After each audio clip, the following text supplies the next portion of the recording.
பொழிவே வரும். அப்போ என்ன பண்ண, நல்ல மரங்கள், வெறும் வேப்ப மரம் மட்டும் மரம் கிடையாது, பலவிதமான மரங்கள் இருக்குது. கேரளாவோட கிளைமேட் இங்கே இருக்குது.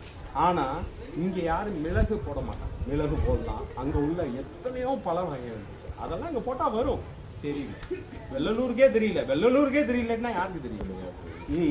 இப்போ என் வீட்டில் ஜாம்பாக்காய், உங்கள் இதில் ஜாம்பாக்காய் ரொம்ப ஃபேமஸ். ஜாம்பாக்காய் எங்கள்கிட்ட இருக்கு 200 கிலோ காய்க்குது ஒரு வருஷத்துக்கு. எல்லாத்துக்கும் நாங்கள் 1 கிலோ 200 ரூபாய், எல்லாத்துக்கும் ஃப்ரீ.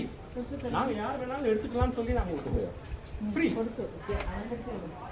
இதுதான் சார். இப்போ முருங்கைக்காய் நீங்கள் ஒன்று வச்சுருந்தீங்கன்னு வச்சுக்கோங்க, நீங்கள் இந்த தெருவே கொடுத்து முடியும். இந்த தெருவுக்கே நீங்கள் கொடுக்கலாம். இதுதான் தற்சார்பு வாழ்க்கை. தற்சார்புலாம் செல்ஃபாக நானே பண்ணிக்கிறேன். நீங்கள் ஒரு சப்போட்டா மரம் வச்சீங்கன்னா யோசிச்சு பாருங்க, நீங்கள் சாப்பிட முடியாது. ஒன்று விற்கணும், இல்லாட்டி கொடுத்தே ஆகும். அது பாட்டு காய்ச்சி தோங்க, இல்லை வவால் சாப்பிட்டோம், நல்லது தானே. நமக்கு வந்து அனைத்து உயிருக்குமான அரசியல், காக்கா, குருவி, கொக்கு, சிங்கம், புலி, யானை எல்லாத்துக்கும் உண்டான அரசியல். உங்களுக்கு எனக்கு மினரல் வாட்டர் வாங்கிக்கிறோம், நாய் புலி எங்கே போகும்? அதுக்காக தான் இது இதுக்கு எங்களுக்கு அடிப்படை வந்து நான் உண்மையை சொல்றேன், இல்லை வெக்கப்படுறதுக்கு ஒன்று இதுல என்ன இருக்கு? ஏன்னா உண்மையை சொல்லணும்னா யாரா இருந்தாலும் சொல்லுங்க. கேரளா வந்து எங்களுக்கு முன்மாதிரின்னே சொல்றேன். அந்த விஷயத்துக்கு வாய்ப்பு கொடுங்க.